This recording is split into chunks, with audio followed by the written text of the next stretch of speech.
Tube Tamil வணக்கம். 24 மணி நேரங்கள் America Iran போர்க்களத்தின் முக்கிய செய்திகள். ஈரான் அதிநவீன பாலிஸ்டிக் ஏவுகணைகள் கொண்டு அயல் நாடுகள் மீது அதிரடி தாக்குதல்கள் பலதை நடத்தியிருக்கின்றன. குவைத்தினுடைய சர்வதேச விமான நிலையத்தில் விழுந்திருக்கின்றது அடி. அமெரிக்காவை பொறுத்த வரையில் ஈரானுடைய தாக்குதல்கள் மிகவும் நவீனமாக இருந்ததாக ஒப்புக்கொண்டாலும் கூட அதனுடைய விளைவுகளை ஏற்றுக்கொள்ள மனம் காணப்படவில்லை. அனைத்து ஏவுகணைகளும் சுட்டு வீழ்த்தப்பட்டதாக அமெரிக்கா தன்னுடைய செய்தியை வெளியிட்டிருக்கின்றது. பஹ்ரைனை நோக்கி வந்த 3 ஈரானுடைய அதிநவீன ஏவுகணைகள் சுட்டு வீழ்த்தப்பட்டதாகவும் குவைத்தை நோக்கி வந்த 2 ஏவுகணைகள் தாமாகவே செயலிழந்து விழுந்ததாகவும் அமெரிக்கா கூறியிருக்கின்றது. அதைத் தொடர்ந்து அலையான ஆளில்லா விமானங்களினுடைய தாக்குதல் குவைத்தை நோக்கி நடத்தப்பட்டதாகவும் கூறப்படுகின்றது. இவை அனைத்தும் குவைத்தில் உள்ள அமெரிக்காவினுடைய படை முகாம்களை குறிவைத்து நடத்தப்பட்ட தாக்குதல்கள் என்று கூறப்படுகின்றது. அமெரிக்க படைகளுக்கு சேதம் எதுவும் இல்லை என்று தெரிவிக்கப்பட்டிருக்கின்றது. ஆனால் ஈரானினுடைய ரெவல்யூஷன் கார்ட் படை பிரிவினர் வெற்றிகரமான தாக்குதல் என்றும் அமெரிக்கா நடத்திய நயவஞ்சகமான தாக்குதலுக்கு பதிலடியாக இந்த தாக்குதல் நடத்தப்பட்டதாகவும் தங்களுடைய அறிக்கையை வெளியிட்டிருக்கின்றார்கள்.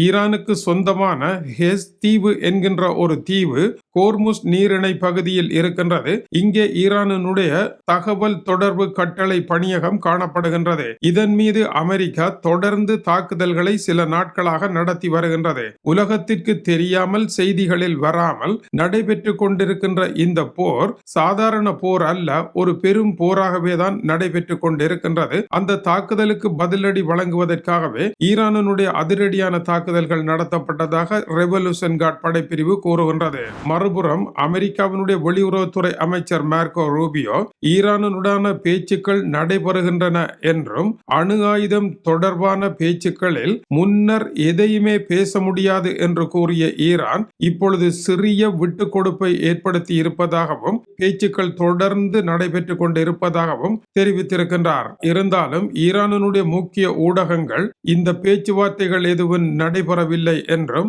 அனைத்தும் நிறுத்தப்பட்டு இருப்பதாகவும் ஈரானுக்கு அறிவித்திருக்கின்றன. ஈரானுடைய பிரபலமான ஊடகங்களில் இந்த செய்தி வெளியாகி இருக்கின்றது. இன்னொரு புறம் ஐரோப்பாவில் இருந்து அமெரிக்கா தன்னுடைய படைகளை விலத்தினாலும் ஐரோப்பாவை பலவீனமாக்குகின்ற செயல் அமெரிக்கா தன் தலையில் தானே மண்ணள்ளி போட்டதாக வரும் என்கின்ற நிலையில் நேட்டோவில் இருக்கின்ற பல புதிய நாடுகளில் அமெரிக்காவினுடைய அணுகுண்டு ஏவுகணைகளை கொண்டு சென்று நிறுத்துவதன் மூலமாக ஐரோப்பாவினுடைய பாதுகாப்பு வீழ்ச்சியடையாமல் இருப்பதற்கு ஏற்பாடு செய்யலாம் என்கின்ற விவகாரத்தை இப்பொழுது அமெரிக்காவினுடைய மத்திய படைத்துறை தலைமையகம் உரையாடி கொண்டிருப்பதாக அமெரிக்காவில் இருந்து செய்தி வெளியாகி இருக்கின்றது. ஐரோப்பாவில் இருந்து படைகளை அமெரிக்கா விலத்துகின்ற பொழுது பிரிட்டனிலும் பிரான்சிலும் மட்டும்தான் அணுகுண்டுகள் இருக்கின்றன. இவர்களுடைய அணுகுண்டுகள் அமெரிக்கா ரஷ்யாவிடம் இருப்பது போல ஆயிரக்கணக்கானவைகள் அல்ல, ஒரு சில நூற்றுக்கணக்கானவைகளே இவர்களிடம் இருக்கின்றன. இவற்றை வைத்து இவர்கள் தங்களுடைய சொந்த நாட்டையே பாதுகாக்க முடியும், ஒட்டுமொத்த ஐரோப்பாவையும் பாதுகாக்க முடியாது. தற்போதைய நிலையில் ஜெர்மனி, பெல்ஜியம், இத்தாலி, ஹாலந்து, துருக்கி ஆகிய நாடுகளில் அமெரிக்காவினுடைய அணுகுண்டு ஏவுகணைகள் நிறுத்தப்பட்டு இருக்கின்றன. மேலும் போலந்து நாடு தங்களுடைய நாட்டில் நிறுத்துங்கள் என்று அழைப்பு விடுத்திருக்கின்றது. இதுபோல மேலும் சில பால்டிக் நாடுகள் ரஷ்யாவின் ஆபத்தில் இருந்து தங்களை பாதுகாக்க இதை உடனடியாக கொண்டு வரும்படி கேட்டிருக்கின்றன. எனவே அமெரிக்கா இவற்றை விஸ்தரிக்க போகின்றது. அணுகுண்டு கைவசம் இருக்குமாக இருந்தால் அதிகமான படைகளை வைத்திருக்க வேண்டிய தேவையில்லை என்ற நிலை இப்பொழுது உருவாகி இருக்கின்றது. ஆனால் இந்த புதிய நாடுகளுக்கு ஆபத்து வருகின்றது. ஏனென்றால் அமெரிக்காவினுடைய அணுகுண்டை இதயத்தில் பாதுகாவலுக்காக வைத்திருந்த காரணத்தினால் தான் ஜெர்மனி, பெல்ஜியம், இத்தாலி, நெதர்லாந்து, துருக்கி போன்ற நாடுகள் அமெரிக்காவுடன் துணிவாக பேச முடியாமல் இருக்கின்றது. அமெரிக்கா அணுகுண்டு ஏவுகணைகளை விலத்தி விடுமாக இருந்தால் இவர்களிடம் எதுவும் இல்லாமல் போய்விடுகின்றது. இவர்களும் சொந்த காலில் அணுகுண்டுகளுடன் நின்றிருப்பார்களாக இருந்தால் இன்று அமெரிக்காவை தூக்கி வீசி பேசுவதற்கான வல்லமையை பெற்றிருப்பார்கள். மறுபடியும் இந்த தவறை பால்டிக் நாடுகள் செய்கின்றன. அவர்களும் அமெரிக்காவிற்கு அடிபணிந்தே போக வேண்டிய சூழலை இந்த அணுகுண்டுகள் ஏற்படுத்தும். அணுகுண்டுகளினால் பாதுகாப்பு என்பதை விட அணுகுண்டுகளினால் அடிமையாகி போகின்றோம் என்ற விடயத்தை ஐரோப்பிய ஐரோப்பிய நாடுகள் இன்னமும் சரியாக சிந்தித்ததாக தெரியவில்லை. இதற்கிடையில் ஈரான் லைபீரிய கொடியுடன் வந்த MSC பனாயா என்கின்ற கப்பலின் மீது தாக்குதலை நடத்தியிருப்பதாக தெரிவிக்கப்படுகின்றது. ஈரானினுடைய கொண்டெய்னர் கப்பல் ஒன்றை அமெரிக்கா தாக்கியதற்கு பதிலடியாக இது செய்யப்பட்டதாக சற்று முன் ஈரான் அறிவித்திருக்கின்றது.